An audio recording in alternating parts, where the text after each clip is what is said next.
మరి లోకల్లో ఎన్ని రంగులున్నాయి? అవి ఎలా ఉంటాయి?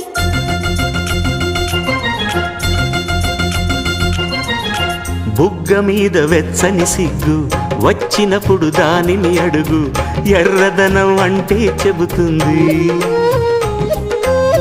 పెదవి కొమ్మ పూసిన పువ్వు అందమైన నీ చిరునవ్వు, తెల్ల రంగు అట్టా ఉంటుంది. నీలో నిలువున పులకలు రేగిన వేళ నువ్వే పచ్చని పైరువు అవుతావమ్మా. దిగులు రంగే నలుపు అనుకో, ప్రేమ పొంగే పసుపు అనుకో. భావాలను గమనిస్తుంటే ప్రతి రంగును చూస్తున్నట్టే, చూపులు ఎవరివైనా చూపించే లోకం ఒకటి. నేస్తమా ఇద్దరి